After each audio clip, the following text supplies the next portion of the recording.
I ended up with peanut oil on my hands. I touched my eyes and they turned beet red, like stop sign red. I mean, he still immediately had a reaction. It was redness around his mouth. There was some like swelling of his lips, his little baby lips. I have a really hard time letting people see me struggle and ask for help. Can you just come over to my house and I'll cook us dinner? I will cook us dinner every night, always. And then that's exhausting because you're like, I just want to pray. I just don't want to cook tonight. Nobody understands and why me. And it's like, actually, it's not just why you. It's actually kind of why us. And there's actually a lot of us. There's a lot of us. Yeah. Hi. Hello. And welcome to EpiPod. We're two 30-somethings who never go anywhere without our Eppies. Two of them. Living that food allergy life. Sarah is a mom to 2 little boys with food allergies. And Danielle has navigated life-threatening allergies her entire life. Living with an invisible health condition is so isolating. Well-meaning family and friends asking, can we just pick the nuts off or scrape off the cheese? Overthinking every plane ride, restaurant visit, birthday party, and even kiss. Feeling like you have to be perfect 100% of the time. Because the stakes are just so high. The fear and the anxiety. Trying to cover it up so you don't affect anybody else. Especially your kids. Phew. Sound familiar? Join us on the couch and take a load off with people who just get it. You're in for a mix of treatment updates, vent sessions, tips, and wins. Plus the occasional guest to learn about all things allergies from the experts themselves. We're so glad you're here. Hi, Sarah. Hey! We're finally here. We are doing a podcast. We've been talking about it for a while. A long time, but it's here and we're sitting in the chairs and I have these things on my ears. Professional Teletubby, as I said earlier. We were trying to figure out hair in front or hair in back, but it doesn't matter either way.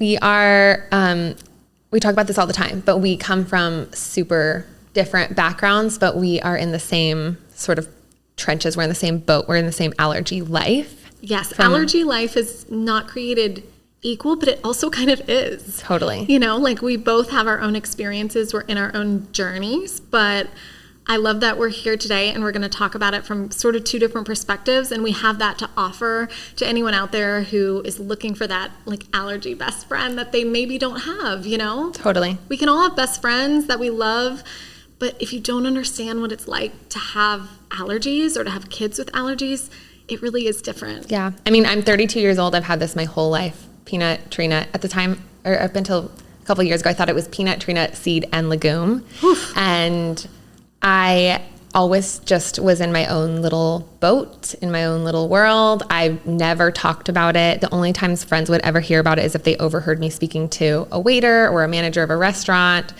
And it wasn't until I started putting up TikToks about it and documenting my journey with my allergist. Right. Once I moved to Austin from California, it was the first time I had a provider who really was like, let me just shed some light on how different allergy and the allergist's approach is to it than maybe when you first received this diagnosis as a 6-year-old, which I don't even know if you can count what I received as a diagnosis. We'll get into all that. Yes. But it wasn't until I started sharing that I realized, oh, actually you're not on this little island and there's so many people who have the same struggles and the same questions and the same internal battle going on.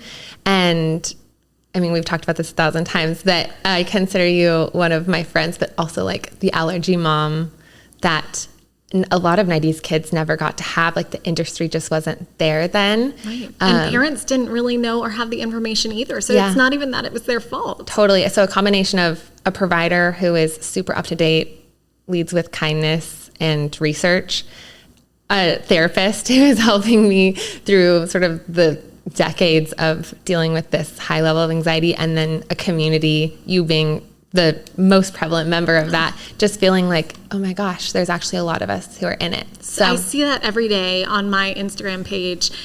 The number of people who tell me all the time, like, I felt so alone. Yeah. And then I found your page. And that's not like giving myself a pat on the back. That's saying like there's such a need out there for people to feel some arms wrapped around them. Totally. You know, and whether you're an adult or you're another mom like me that has food allergy kiddos, we need to feel supported. We need to feel seen. We want to feel respected. And so I'm excited about this podcast, EpiPod, because we're here to be that for other people. And I really hope it's kind of what I wanted, the warm hug I needed.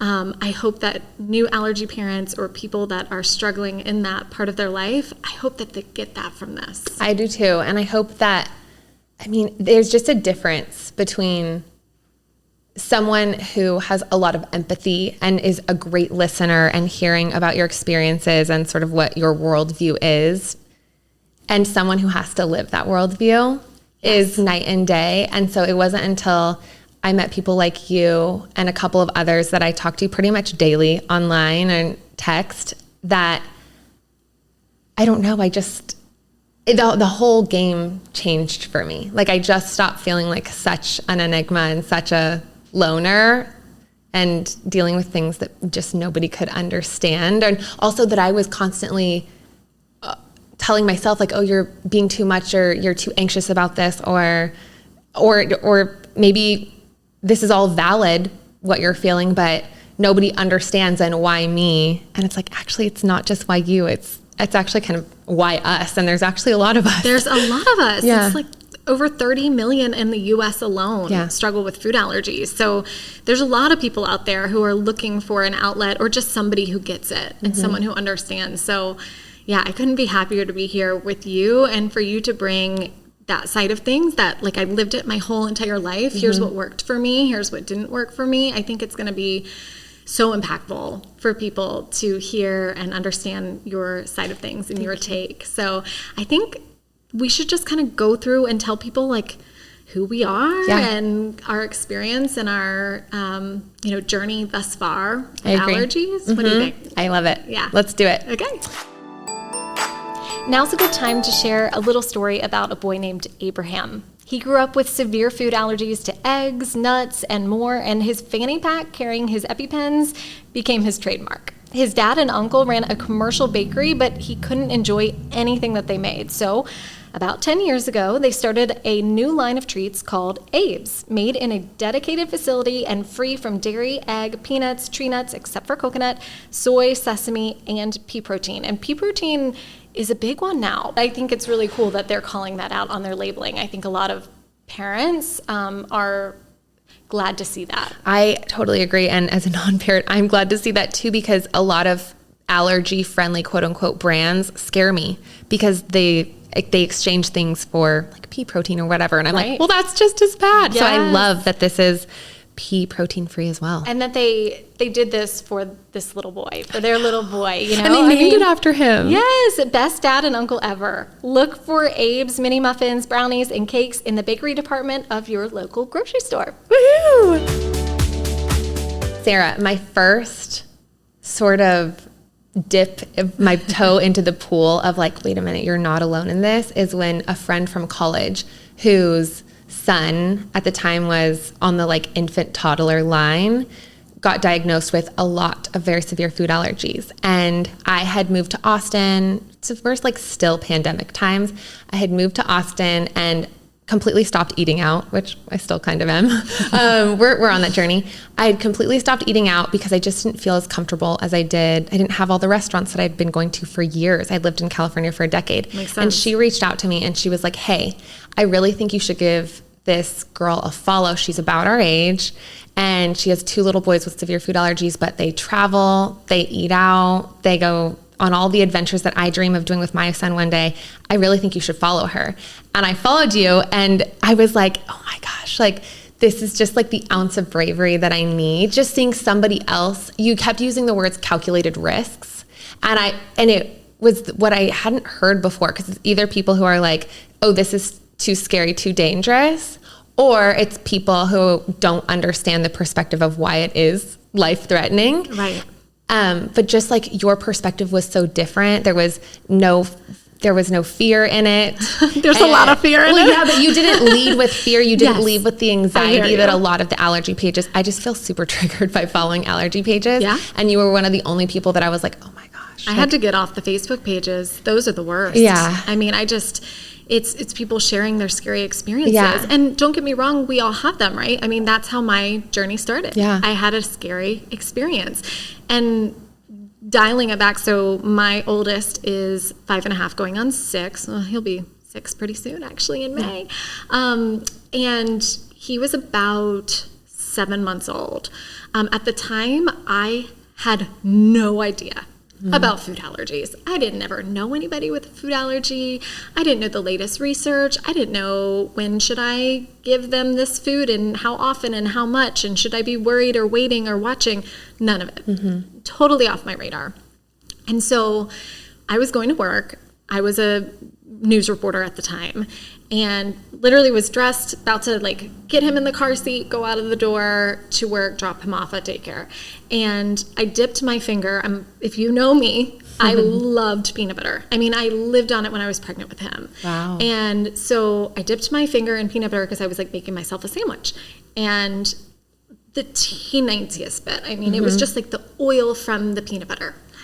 And because I didn't want him to I was thinking choke. I didn't want him to choke on the consistency He's not old enough to eat that. Right. I mean, he's old enough to eat food, but and it was okay to give him that, but not a lot, you know? So that was where my brain was. And then I dip it on, or I put it on his tongue, and truly within seconds, he starts getting blotchy and redness all around. And, I don't think I need a trigger warning for this because obviously he's fine and all was good. In fact, his reaction wasn't crazy severe that first time, which statistics say actually is pretty normal. Like it's the second, the third time that maybe you're exposed to something. But I mean, he still immediately had a reaction. It was redness around his mouth. There was some swelling of his lips, his little baby lips. 7 months old, we're getting bigger. Yeah. But still, Danielle, when I tell you this, I'm being 100% honest with you. I saw what was happening, and I still wasn't worried. It didn't even track that you're like, oh, this could be bad or dangerous. Because it wasn't on my radar. Totally. And so, why would it be? Right. I mean, nobody in my family has allergy. Again, just totally not in my head, not thinking that way. But my sister, she's a pediatric nurse practitioner. So I'm like, well, I guess I should give her a call. So I give her a call and I say, hey, I did this happened. And she was like, Sarah, he's having an allergic reaction. We need to get some Benadryl. We need to do something about this. You can't bring him to daycare. Yeah. I was still on my way out the door, thinking no big deal. Right. Which is crazy now because if you follow me on Instagram, if you know what our life is, you're constantly monitoring. Yes. And I was just so chill. Yeah. And then imagine. Yeah, imagine. Because now, of course not. If I even saw a red blotch from a new food, I'd be like, ring the alarm, But then it was just not in my head. So anyway, take him, get him Benadryl. It did go away. It was only the rash, everything kind of went away. And he went to daycare that day. I didn't know about biphasic reactions. We can get into all that business later. But I mean, truly. You're okay, we're good to go. And he was fine. I mean, he was fine. So anyway, long story very short, we told the pediatrician. They told us we need to go see an allergist. We went to an allergist. And that's when we did some testing. And at the time, our allergist recommendation was go ahead and test for the top allergens. But his back was so little that, there are 8 now. At the time, there were 8. Now there's 9 top allergens. And so he was like, your back's so little, let's only do 3 at a time or 4 at a time, something like that. So they just so happened to do milk, egg, and tree nuts. Oh my gosh. A couple of the main tree nuts. They all kind of fall into categories. And so all of them, ding, all of them show up. My gosh. Yeah. And so I'm like, oh, and there's more? We have to test later for more? You're like, what do you mean? That was just 3? I know. And then we did blood and confirmed, testing is always all over the place. As people who are in the food allergy world know, it's not consistent. There are false positives. Again, I didn't know any of that going into it, but later I went on a deep dive. Totally. You went investigative reporter, Sarah. Yes. You were like, this is my profession. Let me just figure everything out. Exactly. And honestly, it came to that. I mean, he was 9 months old whenever I left my news job, because after that, I was so overwhelmed with the information I needed to know, the new lifestyle we had to adapt to. I didn't want to be reporting live at the Capitol and then fighting Austin traffic home if he needed me. Totally. And it just was too much. And I mean, there are other factors too that made me leave that profession, but that was a huge one for A life-threatening health condition is definitely the biggest. Yes, yes. And, you know, people understood, but I actually got out of, like, we signed contracts in news, and I actually got out of my news contract because I felt that passionately about this has changed my life. And prior to this, you won an Emmy, right? I did? Yeah. So, Yeah. like, it's not like this was a career that you were just willy-nilly about. Like, this was your passion. This was... Oh, it's everything I ever wanted for my whole life. Wow. I mean, from the time I was a little girl. At the time as a little girl, I wanted to be a meteorologist. And then I didn't want to do all that school. What? So they have to go to extra school. I'm like, I'm not about that life. Oh, my gosh. But then, yeah, I really, it was my everything. Yeah. And your world changes. Your world changes when you become a mom, right? Like, everything changes. But then you have a child that you love completely and fully, more than anything in the world. And then you realize they need you more so than even another child might. Totally. And you just, everything goes out the window. Everything you dreamed or thought your life would be is different now. And yeah, it was a journey. It still is. But you know, you talked about like me not leading with fear. That takes time. I always, when people come to me and say like, "How are you so brave to do this and that?" I'm like, dude, I wasn't. Not in the beginning. I mean, that is my personality. I'm not generally an anxious person, so I think that helps.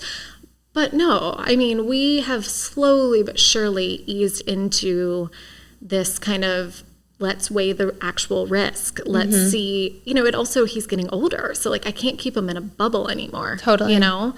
I mean, I could go on and on about what we've done at daycare and the breastfeeding journey. I mean, even before we found out through that reaction, I mean, he lived his whole baby life. Colicky. Yeah. Yeah. I wouldn't say abnormal. He was a happy, healthy baby, but I mean, if you were the friends in the neighborhood who walked with me that had kids at the same time, you know, they would push their babies and they'd be content the whole time. Graham would be squirming. He would be uncomfortable. He'd be crying. And, you know, people just told me he has colic. Everything's fine. You know, he'll grow out of it. It's gas, you know, and sure enough, again, probably a later episode will go all into this, but like when I cut out his allergens, Danielle. Night and day. Different child. And at the time, my doctor said, you don't have to cut it out. That's a myth. It doesn't pass through the breast milk. Yeah. Get out of here. Get out of here. You're not living my 24/7 colicky baby. Yes. And then to see the light switch it blew me away. And that I think also made me realize even more so that like, this is no game. Right. You know, this is serious business. This changes everything about him. Right. Everything about our life is now different. But what's crazy is, while that was my experience in like a tidal wave, a smack in the face, yours was very different in what I know about you and your life and finding out when you were a kid and then now living as an adult. I mean, you've been on a roller coaster, but in the beginning, your experience was different, right? Totally different. 90s baby. 90s baby. Yeah, 91. The good old times. So I had the most golden of childhoods. Yeah. Like my parents, especially my mom, like when people are like, what did your mom and dad do? I'm like, well, my dad's an orthodontist. My mom is a super mom. Like she was born to be a mother. Both of them, but especially my mom, made my childhood magic. Like she was the most present, Martha Stewart on steroids, thoughtful mom in the world. And yeah, I remember I was lactose intolerant. I had pre-memories. Apparently I was lactose intolerant. Okay. Now, I mean, I haven't spoken to an MD about this, but by today's allergy standards, I think I would have been qualified. It would have qualified as severe dairy allergy. Because what were your symptoms? Full body hives. Yeah. Puking and out the other end too. Right. I mean, that is like, definitely a double system reaction. Yeah. I mean, full body hives. I mean, I don't, again, not a doctor. Yeah. But I also have gone through lactose intolerant phases in my life, and it's like tummy ache. Yeah, maybe there's some diarrhea like down the road or something, but it's not immediate, and it's not like scary. It's not all of the different systems at the same time. So there was never, I heard stories of like my parents would go away on like a ski trip for a weekend, and I would stay with my grandparents who lived down the street. I was always at their house and being taken to the pediatrician because I was in hives and, you know, obviously very upset stomach. And the pediatrician was like, Sherbert has lactose, like she can't have lactose. And it was just sort of like a no-no. You know, when your grandparents like give you too many sweets, that was always a mentality with the milk thing. Like it was never a fear-based thing. Yeah. On one hand, I'm like, what the heck? Like, what the heck? And on the other hand, I'm like, wow, up until I had a really terribly scary experience that made me educate myself and sort of come all up to speed of like, oh shoot, you should be carrying an EpiPen, and this is this is serious business, as you were saying. Yeah. That wasn't until I was 25, I believe, 24, 25. Do you feel like you got lucky? I got lucky. I honestly feel like I had some scary experiences, but I also got lucky in the sense that, praise the Lord, like none of them actually threatened my life. Yeah. But I also, it gave me, I just didn't have any sort of fear around food. I didn't have social anxiety about, you know, like, can I have this or not? So it started with the lactose intolerance of what we used to call it. And I remember my mom coming down to my preschool for like pre-K kindergarten things. And for pizza day on Friday, she would come with soy pizza. Like she would make me like personal pizza. And #allergy mom. She didn't even know it. She didn't even know she was an allergy mom, but she was an allergy mom. Like she always went above and beyond. I would have like the normal snack, I believe, like if it was baked in. Okay, yeah. I could be totally wrong, but I do remember her coming to the school, and it was never like a social, I never felt othered. I never felt left out. Yeah. I never felt like, oh, I wish I could have that. I was always an extremely picky eater. Like I didn't want it. I didn't want to try new things. Like just to get me to eat fruit and a turkey roll was like very hard. And I'm getting like flashes of my life now with grandma's so picky. I'm like, gosh. And I think it's my body. It was my body protecting myself. Yeah, could have been. So I was such a picky eater that I never wanted like the weird treats that people would bring in for their birthdays or whatever. Yeah.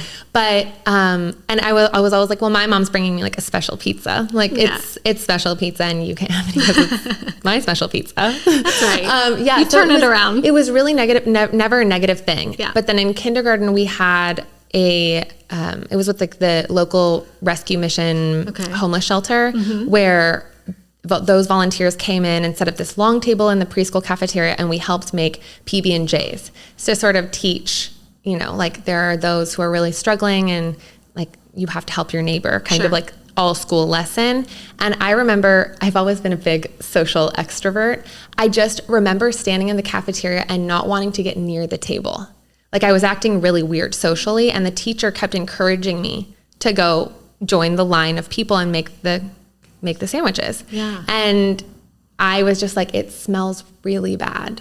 Like it smells really bad. And I was like just being really difficult, which wasn't my norm either. Like I always wanted to be, I was a bit of a mean girl in kindergarten. I'm now very close friends with the girl that I used to torture as a 6-year-old. She reminds me all the time. She's like, remember when you made me chase down that guy and kiss him so otherwise I wouldn't be allowed to your birthday party? I'm like, I was Regina Torres at 6 years old. So you are nothing like that now. God, I hope not. No. So yeah, and that was like one of the first times where I don't remember if I got itchy or what happened, but I remember the teacher telling her like I don't know if I got Hy-Vee. The teacher called out like peanut butter and her are not doing well. I don't think it was much long after that my mom and I were in a mother-daughter fashion show for like a local boutique. And again, same cafeteria. It was at the preschool, and it was like her junior league thing. Okay. And she was wearing a gown and I was wearing like a flower girl dress or something. And I remember asking her, could I have a cookie? And she said, no, like these aren't our clothes. Like you have to wait till afterwards. And we were in line to walk the runway. Okay. And me being me, I was like, I'm going to have the cookie.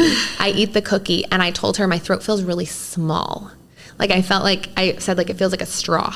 Yeah. I remember like it's really small. And she was like, are you okay? Like, do we need to go to the doctor right now? Yeah. And I remember we went to the doctor and he basically was like, okay, she obviously is this. And the last one, she has a peanut allergy. Like, keep her away from peanuts. And that was it. That was it. That was it.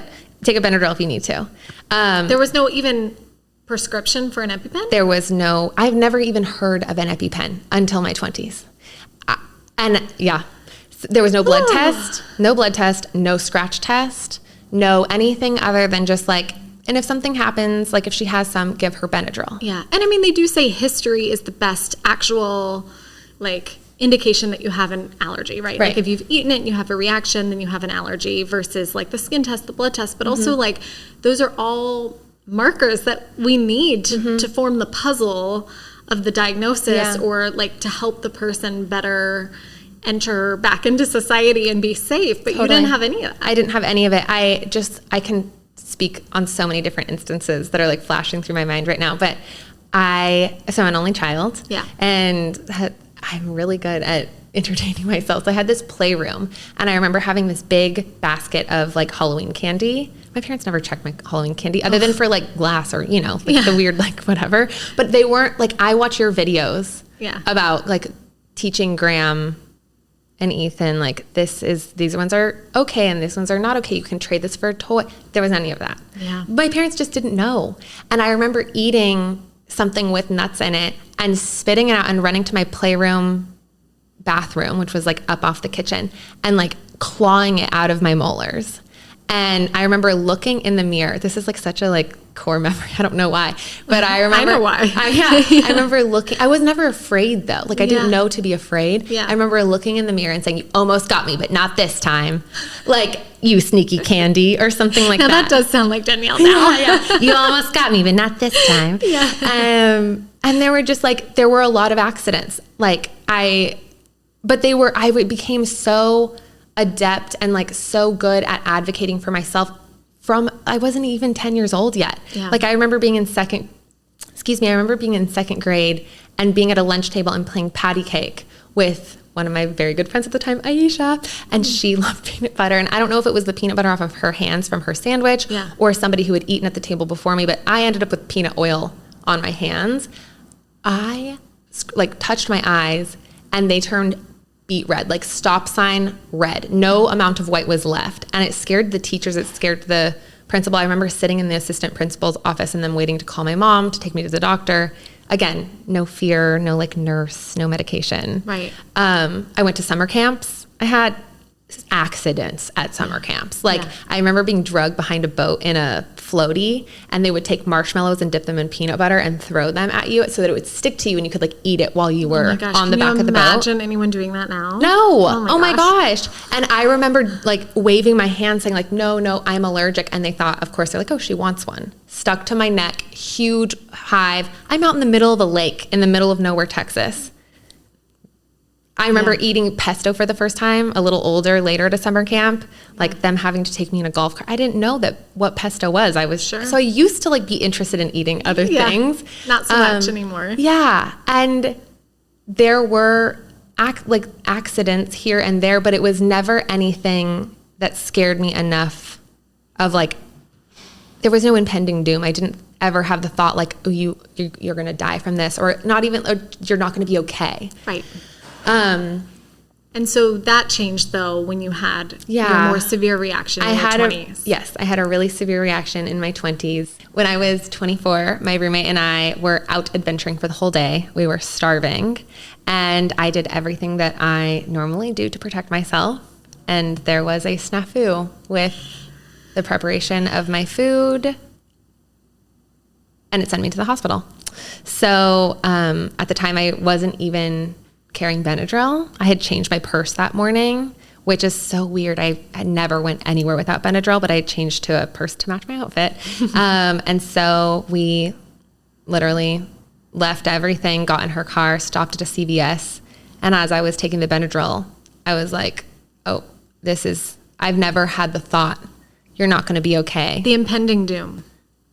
I was like, I don't know if it was the anxiety or what, but I started to like lose vision. Like it was tunnel vision. Sure. I didn't know if I was going to be okay. I told her, get me to a hospital, and I called my mom on the way just in case.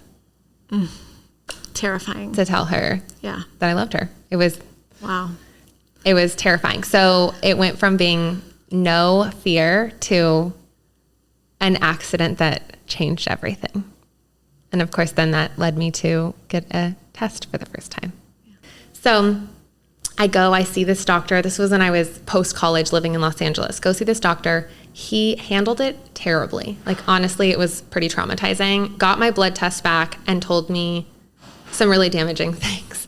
He was just like, in all my, decades of being a doctor, I've never seen anybody with such high levels. Like, I can't believe you travel. I can't believe you eat out.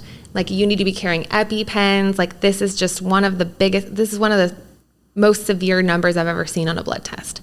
And I'm an anxious person, and I am a rule follower, and I took those to heart. Oh my gosh. So I still ate out and I still traveled, but all of a sudden there was this fear of like, this could threaten my life. It gives me chills to hear you say that, because it's one thing to feel it on your own, or like, I did some research and I got some of those fears and things myself, but to have somebody tell you to basically be afraid. A doctor. And to stop living, a doctor who you trust and who has a degree in medicine. And it wasn't just that, because at the time I was like, I'm allergic to nuts, all nuts. Right. He was the one who was like, and a lot of people who are allergic to peanuts are also usually allergic to sunflower seeds. So you should be very afraid of those too. Like, you need to stay away from sunflower seeds, and also legumes, because a peanut is a legume. So stay away from all of these. And I had some run-ins with chickpeas in high school. Like, sure, yeah. But now all of a sudden I'm afraid of peas. I didn't know that peas were related to a peanut. They are. Yeah. But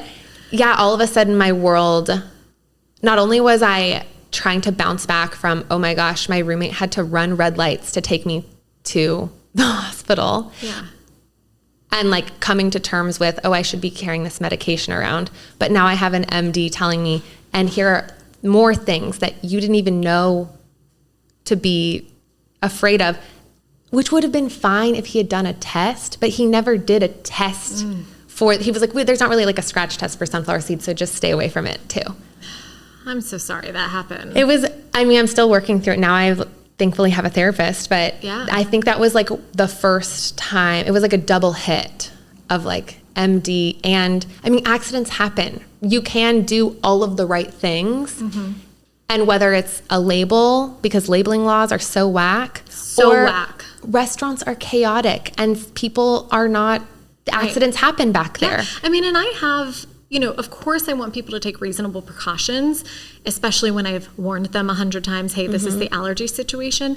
But also, like, I'm a reasonable human being. Humans are humans. Understand that, yes, humans are humans, and like, they've got 100 other people in this restaurant right now that they're trying to take care of as well. And so I don't feel like I'm ever unrealistic in my expectations, but I do think there's a long way to go in terms of like the service industry and what they do or how they feel about food allergies, and what we actually deserve as food allergy families. Well, just like in having this for 3 decades, like I have already seen a really big shift in the service industry. And I think it's because people, when I was young, just thought of you can pick it off, or they don't know that it could be life-threatening. Right. Now you have, your baristas Gen Z, and they grew up in a class where 3 kids had a peanut allergy and 2 had an egg allergy. Yeah. So they understand, they're like already is a bit of a shift, because it did become more common. I didn't know. I was me and one other kid in my whole elementary and middle school who had an allergy. And so I just thought like, oh, I'm so weird. And it turns out statistically, the numbers are exponentially on the rise, and kids who are now growing up with allergies aren't as much of the outlier as I was. Like, it's not 2 kids in the whole school. Maybe it's 2 kids in the class. Yeah. Right now, I think Graham is the only one in his class with an allergy. There's a few that have listed sensitivities or are vegan just on lifestyle choice, but I think he is the only one in his class, but there are plenty of others in his school. Like, in his entire class, like the kindergarten class, there are many kids with allergies. So I just think it's different, and both from like research, from the options, it's becoming more widespread for providers to offer treatment. Yes. Down to the service industry just being a lot more empathetic. We're used to understanding what exactly that means. I have already seen really encouraging shifts.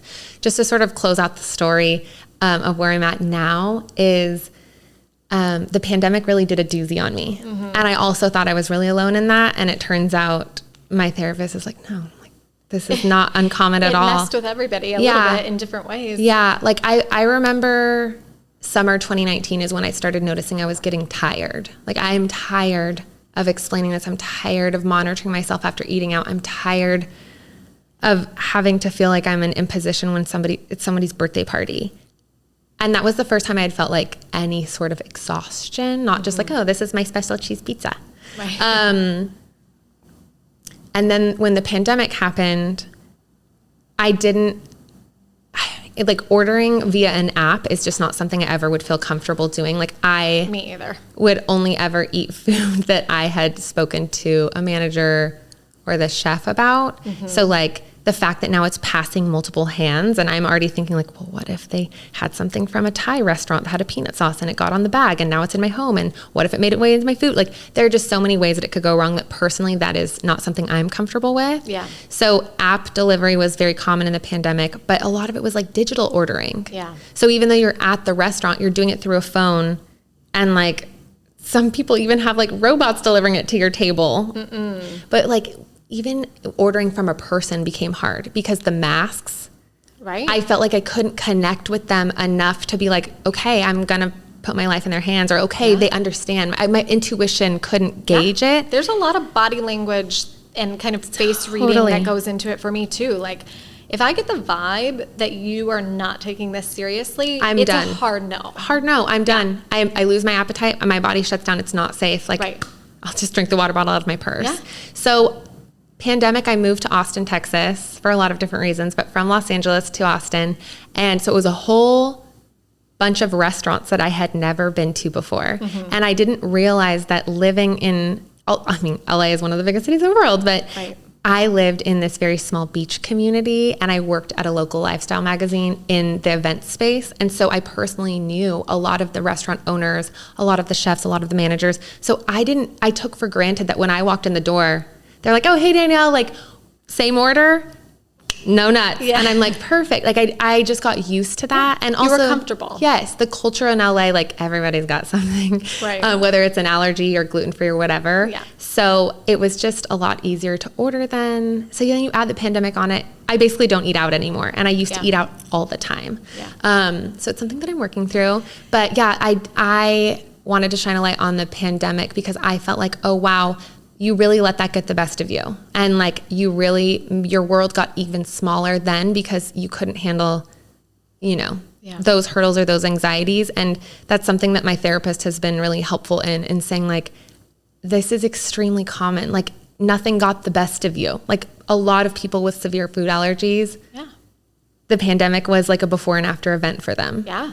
I think that makes a lot of sense. Yeah. And your therapist is trained, so of course she's right, but she's right, So it affected everybody in different ways, but everything you just said, I'm makes sense. So that's why when my friend sent me your page, she was like, I really think you need to follow this woman. She's really researched and she's really kind and there's not fear mongering, and she lives in your city. Yay! And cut to, and then we got wine. And then we got wine.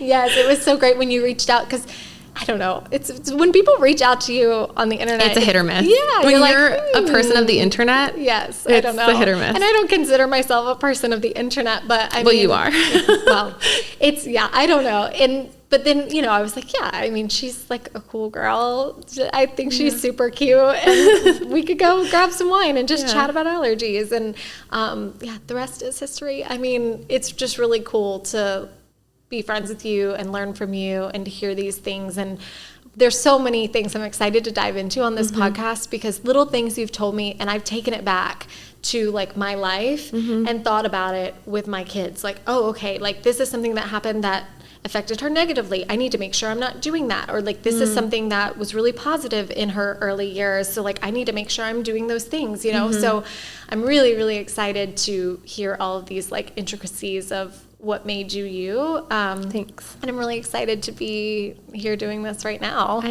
Honestly, it's an honor, and you're just one of the biggest blessings that has happened to me since moving to Austin and like in my post-grad life. I'm like, there's no one I would rather be doing this with. Just the fact, like, talking about allergies, I'm like getting choked up. Oh. Love you. Love you too. Thought I was going to be the first one to cry. Yeah. Stop. No, I knew I was going to cry. I love you. I have a really hard time letting people see me struggle and ask for help. And so being open about the thing that has been such a thorn in my side for my whole life, it turns out actually is like, it can be truly one of the greatest honors of my life, and we're just getting started. And I know you receive these messages too. Like, I have people being like, I didn't even know treatment would be possible. Like, my child would not be halfway through desensitization without your TikTok. And I'm like, what? Yeah. Like, it's just wild. So I don't know if there's even a lesson in that, but what it's taught me is sometimes like the thing that you feel like that is holding you back, and that has made you into the person you are in the negative way. Like, I always think, like, who would I have been without knowing, trying to protect myself as a 6-year-old, you know? Yeah. It actually can maybe be the new big chunk or like a big purpose in your life. See, now I'm crying. Oh. Well, mainly because you talk about being 6, yeah. and my kid is going on 6. And thank you. She brought you tissues. Do you like one? Yes, thank you. But I think all the time about his life, and I just want him to have such a beautiful life. Yeah. And I want him to live a full life. And the idea that anything could hold him back from that crushes me. Yeah. And it did shape you, sure. You have had some bumps in the road, but you are so amazing, and that's what gives me hope. Thanks. Yeah. Yeah, I feel like that's something that I tell to food allergy parents all the time, is like, your child will have a different reality. Like, you do live with a certain amount of caution, and you do live with a constant tug of war in your brain of like, how do I live a big, beautiful, bold, free life, but also take good care of myself and realize that I have things that other people don't ever even know exist to think about. Yeah. It's the invisible burden. Totally. But they will have a big, beautiful, free life. Like, I went to summer camp. I went to college. I've kissed one too many frogs. You know, like, it has never stopped me. I've visited, you know, been on safari with my parents in Africa, and, you know, done all of the wild things that college kids probably, like, I'd call my dad and be like, guess what? And he's like, don't tell me these things. Earmuffs. Yeah. I'm like, guess what we just did in Vegas? And he's like, shut up. Yeah. Like, it's totally possible. Yeah. And like, granted, a lot of those bold things that parents worry about, like, I didn't live with the food anxiety. I didn't even know my own reality until after a lot of those things had happened. Yeah. But that's sort of like my own self-talk. I'm like, you used to do those things. Like, we can find our way back. Yeah. And you talked about treatment. I feel like that's an entire other episode. So we shouldn't go totally down that road. We really are just the tip of it's like ice crystal on the tip of the iceberg is where we're at, you guys. That's right. But let's briefly just tell anyone who's listening. Tell me about, I'm constantly like obsessed with TIPS program. It's just so unique. It is unique, and also it's a lot, and it's exhausting. Oh my gosh. But TIPS stands for Tolerance Induction Program. We are enrolled at it used to be called the Southern California Food Allergy Institute, but they've rebranded. They are just the Food Allergy Institute, which is actually really cool because it means that they're not just going to be in SoCal anymore. Oh my gosh. They're trying to expand. So, which is great because it'll bring the treatment to more people. But essentially, I mean, a lot of people have heard of OIT, oral immunotherapy. It's very similar, but also very different in that, you know, eventually you are trying to retrain your body to no longer react to these food proteins that you're allergic to. The difference with TIP is that they kind of start the patient with foods that are biosimilar. Mm-hmm. So I think of it as like the distant cousin to the peanut or to milk. And they kind of let your body get used to that in kind of increasing doses over a long periods of time. And then they introduce the allergen and again, microdose and work your way up. But essentially, we have to have like a big laundry list of maintenance foods that he's since passed already and is free to eat for the most part, that he has to continue in his diet in the mornings. Mm-hmm. And then in the evenings, we have several dosing foods or treatment foods, and those are foods that he's working on now by like these kind of increasing amounts. And then the goal is that he will have, they call it, kind of their slogan is food freedom. Which is, yeah. I mean, it's like heaven. Yes, it is. Yeah. To think that our whole life could possibly be different, you know, even in like a year and a half from now, is pretty wild. I mean, he'll always have to carry epinephrine, at least now, while there's not a true cure. They don't call it a cure, but it is some freedom for us. For real. So I'm holding on to hope that this treatment program will work for him. It's very complicated. There's a lot of kind of different things about it, but yeah, I hope that he's like digging into a PB&J and like slurping down a sundae, or I don't know, what do you call it? Milkshake. That's right. I'm like, what is wrong with my brain? You haven't had one in so long. I have not had a milkshake, and I cannot tell you how long.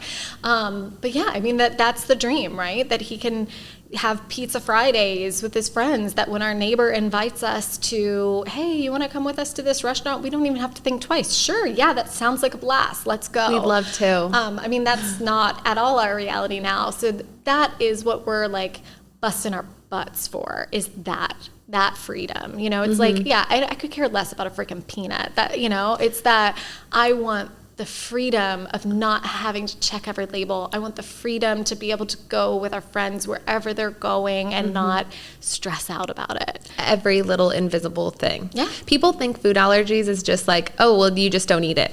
Yeah. And it's like, no.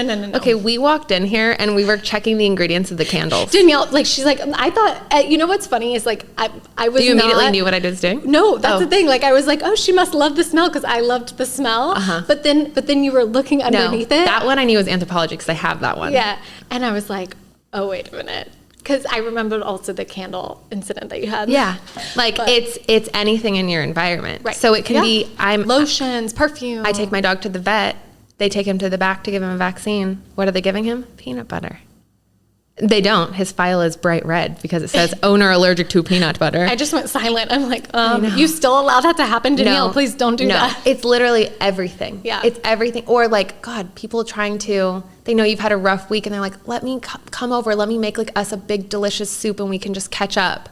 And I know no nuts. And I'm like, but you don't know how to read a label, and you don't know how wacky the label laws are, and you don't know that if your boyfriend made a PB and PB2 in his workout smoothie and then it touched the sponge, and then that's what you used on the spatula and there was still a little bit left, like, can you just come over to my house and I'll cook us dinner? I will cook us dinner every night, always. Just like I cook myself. Yes. And then that's exhausting because you're like, I just want a break. I just don't want to cook tonight. Like, can I just not cook tonight? Ask me why I eat scrambled eggs for dinner so many nights. I don't have to ask you. I know why you eat scrambled eggs every night for dinner. But so I have Graham in TIP. Ethan also has food allergies, just sunflower seeds. We do not have him in a program yet. He's my younger son. 3 years old. He's the one who's always going to the camera. He's a hard rocker. He's hilarious. And he's rocking out to Metallica on the way home from pre-K. I'm like, oh my gosh, I cannot wait for his teenage years. Seriously, these kids, they just all have such different personalities. Yeah. And it's really fun to watch them like grow up and just be them. But yes, he's my hard rocker. But you are, as an adult, in OIT at an allergist office here. So we have to travel every freaking 10 to 12 weeks to California, which is, I mean, it could be a worse place, right? California. Oh my gosh. Beautiful. You're like on the beach in between appointments. Yes, but it's still like expensive. Totally. So, but you are here local. Yes. And doing OIT. So give us the brief rundown. I'll give you the rundown. I never intended to be in treatment. Because I never knew it would be possible for me. TIP is an example. Like a lot of providers cap it at an age. Yeah. It's higher risk with the older you get. Different factors. Yes. So a lot of providers I was told by people like, this is not possible for you. Yeah. I go to Aspire Allergy. They have clinics in several states across the US, Texas being one of them. And one of their providers is Dr. Stacy Silvers. I see him weekly and message him on Spruce more than weekly. I'm always being like, now what do I do? But yeah, he just totally changed the game for me. And he also opened up at least I don't even know if I'm going to keep doing OIT for my whole life. Like it is a lifelong commitment. Yours isn't. Right. I mean, it is, but in a lesser way. Right. Again, we'll get into it later. Yes. But I mean, my hope is that he has to eat, some peanuts once every couple of weeks just to maintain his tolerance, not to have to eat it every day and be in a rest period. Yeah, and the ball and chain effect. Like I did not want that for him. So I'm struggling through that right now. Yes. But the opportunity to just try. Yeah. To see, is this something that I want for this lifestyle? Just being given the choice was everything to me. Yeah. But yeah, You're just doing peanut. Well, I'm allergic to peanuts and tree nuts. Right. So if peanut worked out for me and I made the decision of like, okay, this is my new lifestyle for the rest of my life. Oh gosh. I would move on and desensitize the tree nuts as well, because what's the point of just tackling one? Yeah. But yeah, the reason people are like, if you didn't mean to do this, like, how did you accidentally end up doing this? I went in because I wanted to get the COVID vaccine. My dad is in his 80s, and his doctor highly recommended that anybody who would be around him be vaccinated. Yeah. And I didn't necessarily want the vaccine. That's a whole other can of worms. But at the time, it was sending people into anaphylaxis. Yeah. And so they were saying anybody who carries an EpiPen, do not get the COVID vaccine until we have more information. Yeah. It turned out to not be linked to food allergies at all. Right. But I went in just to confirm with an allergist, and he was like, so, like, when was the last time you were tested? And I was like, oh, there was an accident. And, oh, never. Yeah. And so he retested me, and he was like, I think you're good with, like, almonds and chickpeas and peas. And he was like, this laundry list of things. He was like, you're definitely highly allergic to peanuts and to some of these tree nuts. But, like, there's a whole bunch of things that you are making your life more difficult than it needs to be that I don't think you're allergic to at all. Oh my gosh. We should do food challenges. Yeah. And I was like, so you started there. So we did scratch test, blood test, food challenges. And then when we figured out, like, okay, these are the ones you are anaphylactic to. Yeah. He was like, there's always OIT if you want to try that. And I was like, what? It took me over a year to get up my nerve. Yeah. But basically it is oral immunotherapy. You are microdosing every day on your anaphylactic allergen, and it is all under doctor supervision. So you start with it's invisible to the eye. They suspend it in liquid. Yeah.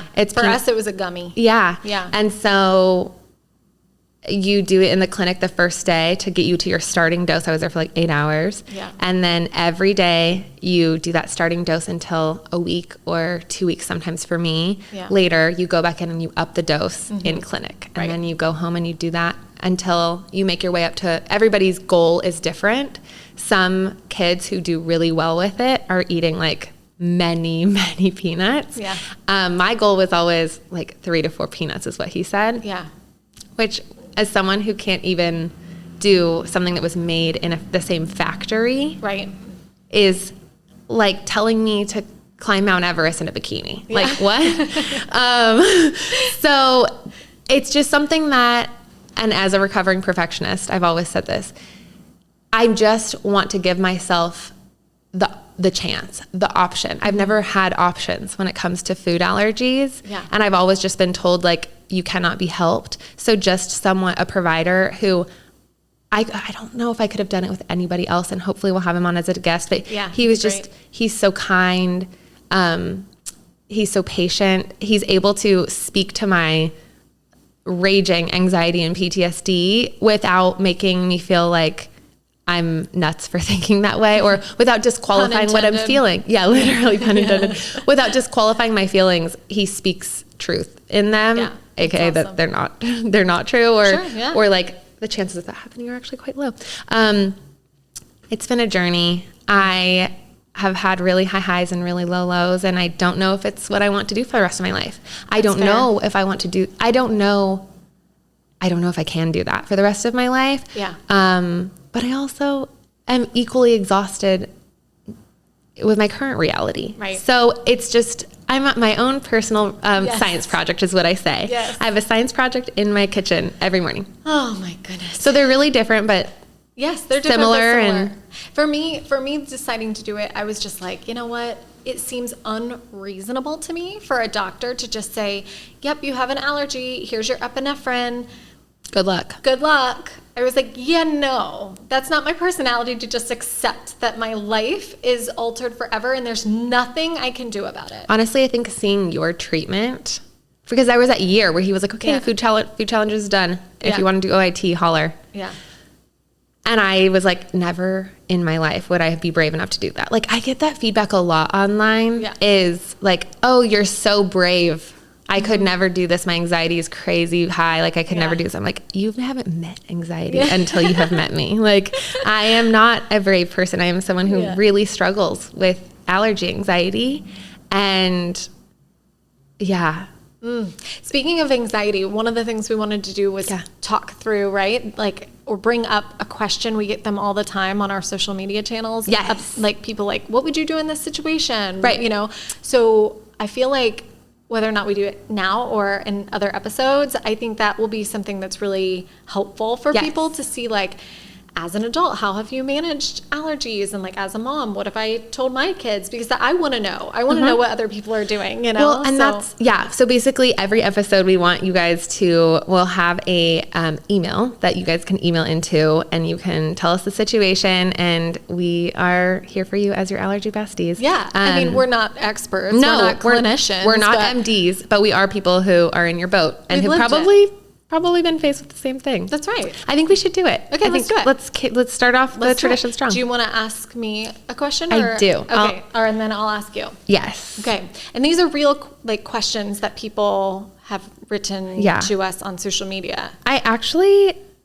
Do you want to just quickly give people some back? If they haven't followed us for any amount of time, they're not going to know even, what are you talking about? Like, why are people sending you questions? I'm a full-time content creator. Yes. I have worked in the digital marketing space since I was interning as a sophomore in college. Mm-hmm.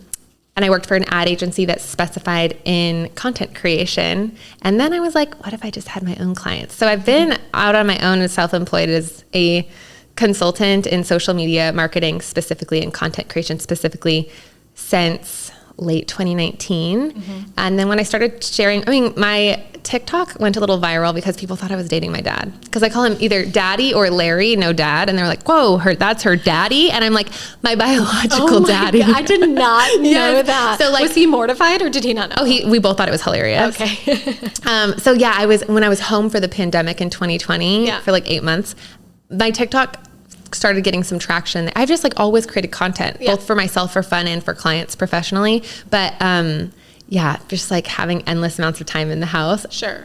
My TikTok picked up traction, but it really picked up traction when I started sharing my journey with Aspire Allergy and working with Dr. Silvers. Working with Dr. Silvers and showing what a scratch test looks like, and showing, honestly, it was really healing for me, my inner child of being this is what you would have been offered. This is what kids today are offered. Yeah. And showing that to people to be don't accept, because there are some parts of the country where providers just are they're still in the good luck, here's a Benadryl mode. So just being able to shed light on gosh, if I could go back to 1996 or whatever it was when I was in kindergarten. Yeah. This is what is possible for you if you find the right place and the right MD. Yeah. I'm a full-time content creator, both working with brands as a consultant and in my daily content as a dog mom. Yeah. Single girly whirly in Austin, Texas. You're so good at it. Thanks. Yeah, I love watching her videos and living vicariously through you. I will say, my allergy content is not really always up to date. Yours is like very day to day. Like what happened yesterday is what's on your page. Mm-hmm. Being the person with the allergy, I have a boundary with myself that when it comes to the internet, I only speak out. Like there's like a hard line of like, this is what's okay for everybody to have access to, and this is not okay. Yeah. And then a boundary on further in of like, okay, I am okay sharing my allergy journey. I'm happy to share that. But my boundary there is I always speak out of scars, never wounds. Yeah. I don't want to bleed all over the internet. I don't want to fearmonger. I don't want to pass my anxieties on to other people. Yeah. And I also don't want to let other people's anxieties affect more than the news already does, affect my treatment, affect my mental health. Yeah. Affect my work with both my allergist and my therapist. So I haven't posted about allergies in actually like a couple of weeks because I'm just like not in a place to give the real time. Yeah. Whereas that's exactly what my page is like the real time every day. And it's almost like my diary. Mm-hmm. So yeah, I have an Instagram page and I started it, I don't know, like 2.5 years ago. Mm-hmm. And it is not my full-time. I have a full-time corporate marketing job. But it should be your full-time job because you are so incredible at it. And you also you hold space. I've never used that word before. Whenever I hear people say that, I'm like, huh? What sort of Enya university did you go to? But you hold space for people who are living your reality. And you have such a beautiful way of documenting it without it being scary.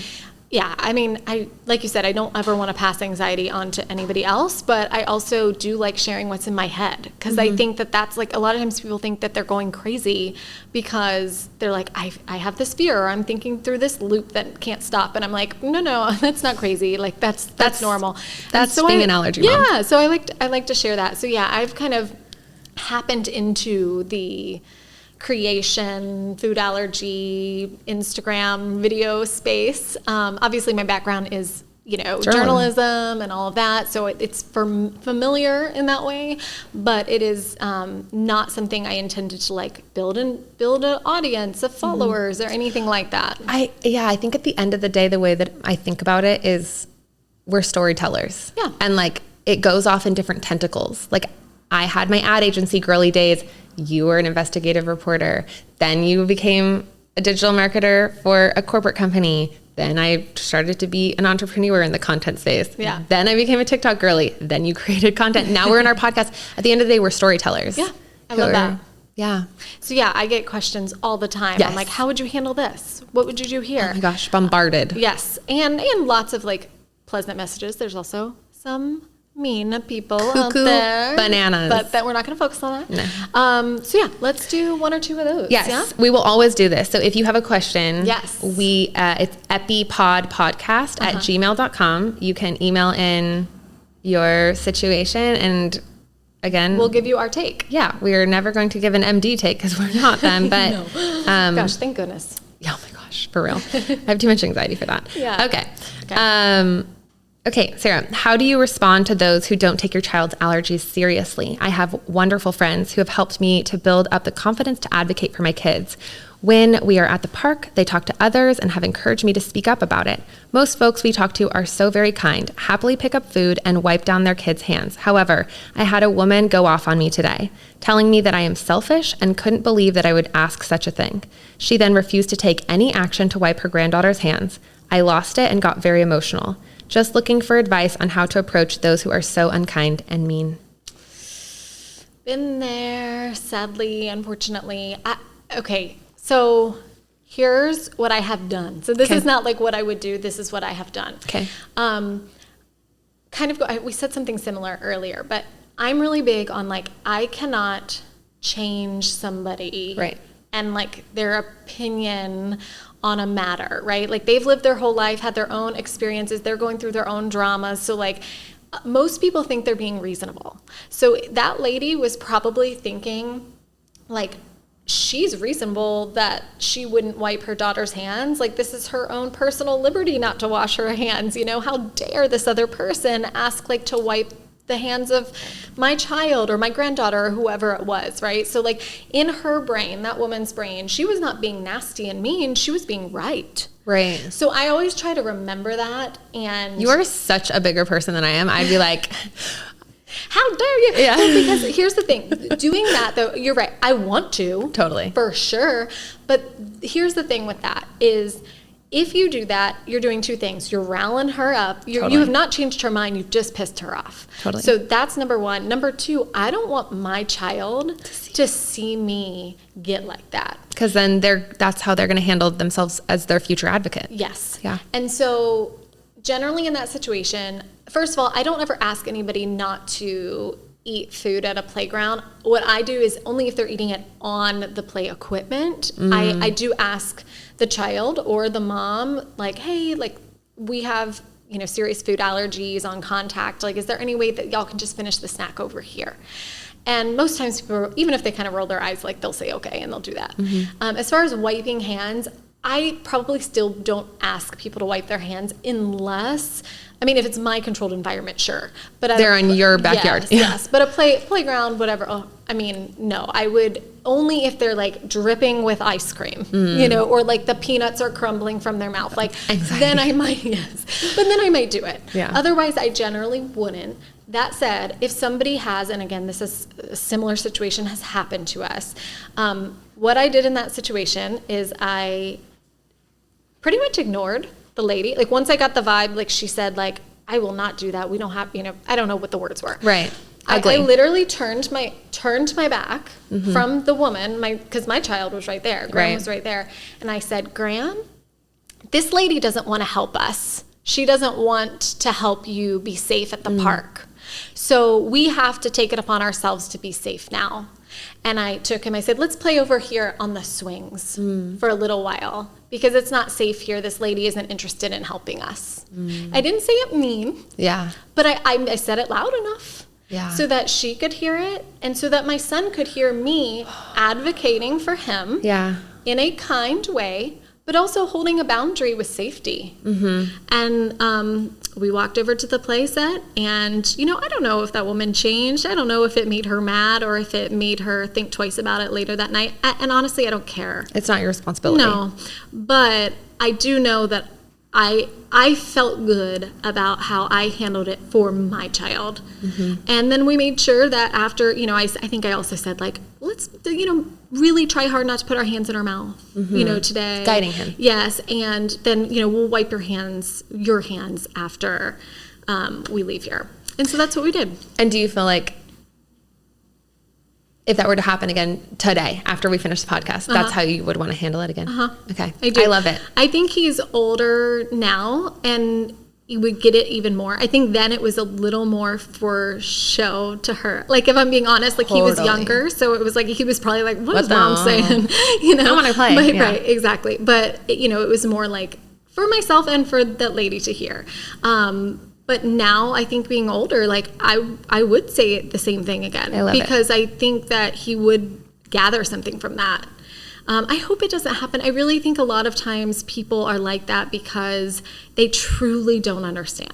I don't think the majority of people are just hateful and angry and vicious. I totally agree with you. I think that they just have no connection to allergies or understanding about them. And that's not an excuse. I'm not giving them an excuse, but I am saying that I think that's the reason for a lot of people's behavior. I think, so I've never been on a playground. I've never had more than a 3-year-old dog. That fires me up.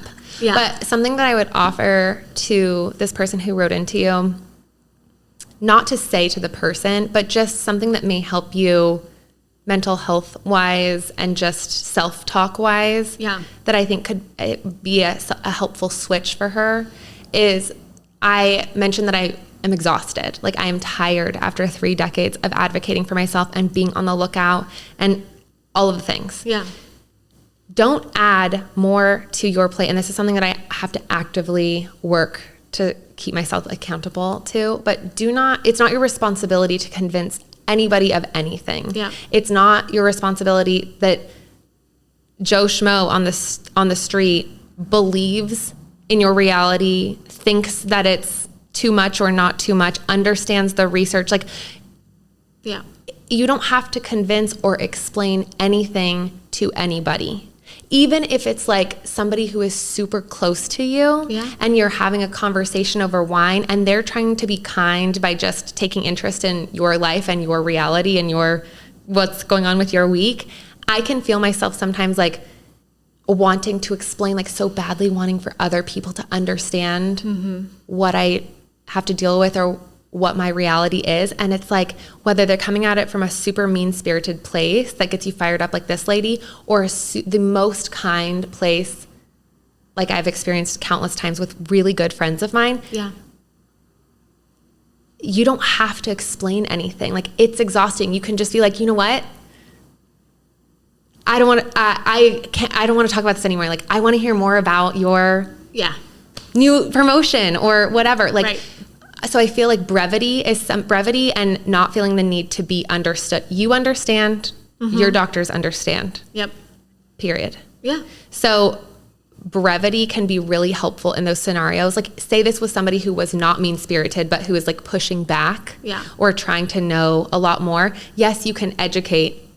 And yes, if you're feeling up to it, you can explain. But there's nothing wrong with, in this situation or anywhere else on the spectrum, to just have brevity and just explain to the people who it matters to. I love that. AKA your provider and you and the people that you live in your home with. That's awesome. Okay, you ready for your question? I'm ready. All right. Hey, I just came across your TikTok page and noticed that you had a severe food allergy. I recently went to an allergist and confirmed that I have an allergy to peanuts and tree nuts. I was curious how you deal with food anxiety in general, because often I find myself not enjoying food like I used to because now I'm so worried about a reaction. Also, it stresses me out thinking about going to a vacation in a remote place or like maybe a ski trip where you're kind of trapped. How do you deal with that? This food allergy anxiety thing has been a recent thing for me, and I don't know how to shake it even when I'm almost certain that things are safe. That's an entire episode, but literally I feel like I like wrote that myself. Yeah. Like, that was the difference of me, like 24 and before and 24 and after. So I just want to first say to this person, like, everything that you are feeling and thinking is so valid. And if you're having any amount of self-talk of like, I'm being too anxious, or beating yourself up for having these thoughts of just, at the end of the day, you just want to be safe and you just want to protect yourself. And you are also sort of grieving the place that you used to be in. Yes. And it's a lot. So 1, all of these feelings are valid. 2, I'm so sorry that you're going through this. I am in the exact same boat. Like, literally, I could have written this. Yeah. I would encourage you to find a therapist to work through this with, because I didn't. Like, cautionary tale right here. I just sort of kept telling myself, like, oh, you're having, you got tired this year, or, oh, the pandemic will go away, or, oh, like, it just keeps going on and saying like, oh, you used to not be that way. It'll eventually like sort itself out. Probably won't. Like, and if it does, you may go in waves. Like, having a medical professional who knows the way your brain works to be able to give you the tools and the exercises to just sort of return back to yourself, to be back into your body, and to just like have better coping mechanisms. Because the thing is, and I feel like this is the journey that I've been on with OIT. I thought like OIT was this secret key that I was given, like, and if you make it to the end, you won't feel this way anymore. And it turns out, oh, I just signed up to feel that way every single day at 10 a.m. So having tools to work through those things are integral. And I waited way too long to find a therapist. There is a food allergy anxiety category of therapy that I didn't even know existed. Which is great. I literally, it is, gosh, I have to find the website before we sign off, but Yeah. or we'll put it in the Show notes. We'll put it in the That's description. right. Yeah. We will link the website that I use to find a food allergy anxiety specific therapist. Yes, and we should also have her on, the person who started that. Yeah. I think her name's Tamara. Oh yeah. Yes. Who started the website? Yes, we need to have her Yeah. on. We'll so reach out to her. My therapist is amazing. Her child went through OIT, so I literally cried after our first session, after the call was over, because I was like, oh my God, like I didn't have to explain a thing. Yeah. She knows what OIT is. That's She so knows cool. when an OIT dose goes badly. She knows what it's like to do everything right and an accident to still happen. Yeah. I'm not having to validate anything. That's so refreshing. And she also knows my allergist. She knows Dr. Silvers. That's so great. sometimes she'll be like, this is what I want you to ask Dr. Silvers. Or like, this is like, do you, me and Dr. Silvers need to get on a call together because you That keep would be having this great. hurdle. So Yeah. I would just really encourage you to, get the right resources and don't beat yourself up. Yeah. What about you? It's okay. I mean, I think you covered it, and I think that this is a very, a good one for you to focus on because you've lived it as an adult. Mm-hmm. I mean, I certainly have food allergy anxiety, being my children's mom. For me, I really tried to look at statistics and numbers Mm-hmm. and real data. Yeah, probably the journalist in me. But, I try to ground myself in that information sometimes to be like, okay, yes, of course it's a risk. It's a risk I don't want to take. However, the chances of X, Y, and Z happening in this sort of scenario are really low. Also, I have everything I need, like epinephrine and, everything in place. I've set up myself to be as prepared as possible. Yeah. So I try to lean on that. I'm not saying it's a perfect Band-Aid, but it's something that helps me sometimes through anxiety. Yeah. This is something that I'm working to go back to. Like, I want to go back to eating out. I want to go back to going on vacation and not feeling like I have to pack all of my food. But I will say that even before I really struggled with food allergy anxiety, I never left myself unprepared. Yeah. Like, I remember going to France in 2018 and half of my suitcase was safe granola bars. Oh, yeah. Dried fruit, beef jerky, like brands that I knew, so that if we went to dinner and I smelled something and it was off, or just somebody in the table next to me was having a curry and I lost my appetite, I'm not going to be starving. Right. Yeah. I'm not going to be starving. I'm not going to go any place without my EpiPens. Yep. I'm not going to go any place, like in Austin, you go out on boats a lot or out on paddle boards a lot. Yeah. Okay. I'm nervous about what weird snack people are going to have in the cooler that's going to bust loose and get all over the cans. I'm going to have, my purse is a cooler and that's where I'm going to keep my EpiPen safe. Right. And I'm going to have my own little canned rosé. And P.S. I'm not going to like the beer that the boys drink anyways. So Being there's prepared is power. Totally. Yeah. Like you don't have to travel with all of your food and you're never going to be able to be prepared for absolutely everything. But just knowing like I have a Mary Poppins bag in my purse. If I'm hungry, baby girl has granola She's the bars. Snack lady. Yes. Yeah. So am I. Oh my gosh. Yeah, we have snacks in the trunk, snacks in my purse, snacks. Yeah. Snacks. My friends know this. Like if it's going to be a hosted birthday party at somebody's house, like I don't want to take the attention away from the birthday girl. Sure. Or a wedding. I don't know what the caterers like food offsite, what sort of chaos. Like I'm not the star of the show. I don't want to be the star of the show. Right. I will eat a huge meal before that wedding and I will enjoy the drinks. That's right.